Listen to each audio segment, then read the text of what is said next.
آواز پراسرار لہجہ، رات، تاریکی اور ایک خاموش شہر، مگر اس خاموشی میں ایک راکشس جاگ رہا ہے، ایک ایسا راکشس جس کا شکار صرف معصوم بچیاں ہیں۔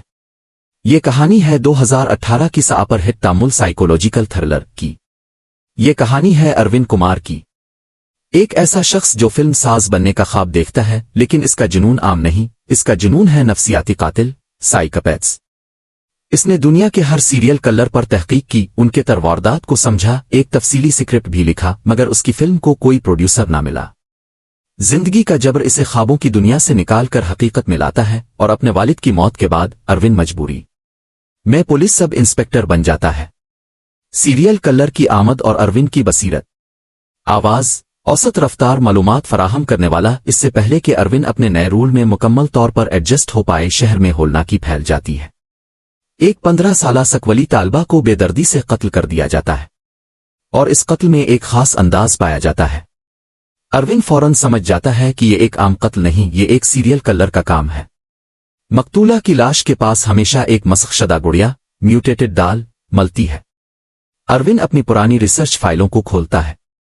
وہ جانتا ہے کہ سیریل کلر ایک خاص وقفے اور ایک خاص انداز سے شکار کرتے ہیں۔ وہ اپنے ساپیریئرز کو، خصوصاً ACP لکشمی کو خبردار کرتا ہے، مگر اس کی ہر تھیوری کو نظر انداز کر دیا جاتا ہے۔ وہ اس کے خوابوں کو بچگانہ خیالات کہہ کر مسترد کر دیتے ہیں، لیکن یہ انکار اروند کو روک نہیں سکتا۔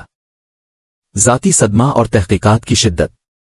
آواز غمگین جذباتی، جیسے جیسے وقت گزرتا ہے، پولیس کی ناکامی واضح ہوتی جاتی ہے۔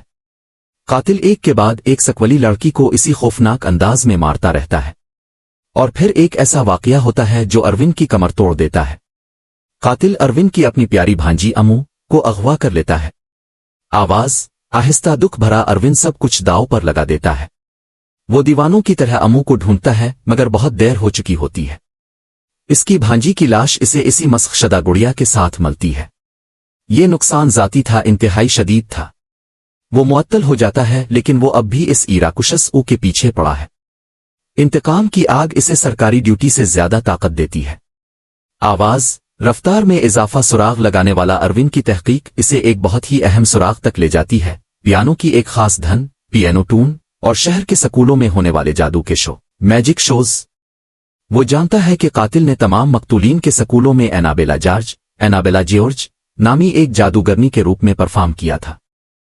تفتیش کی گہرائی میں جا کر سچائی سامنے آتی ہے، اور یہ سچائی پہلے سے بھی زیادہ تاریک ہے۔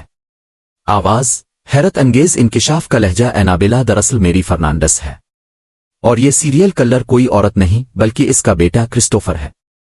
کرسٹوفر ایک نایاب بیماری، ورنر سنڈروم کا شکار ہے، جو اسے وقت سے پہلے بوڑھا دکھاتی ہے۔ بچپن میں اس کی حالت کی وجہ سے ایک لڑکی نے اسے مسترد کر دیا تھا، اور اس تذلیل نے اسے ایک راکشس بنا دیا۔ اس کی ماں نے شروع میں قتل کیا، پھر ماں ایک حادثے میں مر گئی، اور کرسٹوفر نے اپنی ماں کا روپ اختیار کر لیا تاکہ اپنے شیطانی مشن کو جاری رکھ سکے۔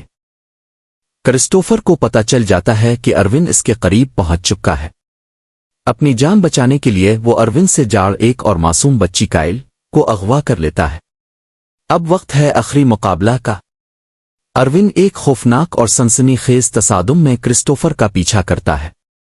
یہ محض ایک تفتیش نہیں، یہ ایک ذاتی جنگ ہے۔ شدید مار کٹائی، دماغی چالوں اور سنسنی خیز لمحات کے بعد اروند بالآخر اس راکشس کو ہمیشہ کے لیے ختم کر دیتا ہے۔ وہ کائل کو بچا لیتا ہے، بھلے ہی خود زخمی ہو جاتا ہے۔ آواز آہستہ پرسکون مگر فیصلہ کن۔ صرف ایک فلم نہیں، یہ اس بات کا ثبوت ہے کہ اگر پولیس دماغ استعمال کرے اور ایک مجرم کی نفسیات کو سمجھے تو دنیا کے مشکل ترین کیسز بھی حل ہو سکتے ہیں۔ فلم کا پس منظر کا سکور، اداکاروں کی مضبوط کارکردگی، اور سب سے بڑھ کر کہانی کا سخت سکرین پلے اسے ہندی، تیلگو اور کنو میں بھی ریمیک کیے جانے کے قابل بناتا ہے۔ یہ فلم ایک سچی ماسٹر پیس تھرلر ہے جو آپ کو آخر تک اپنی سیٹ سے باندھ کر رکھے گی۔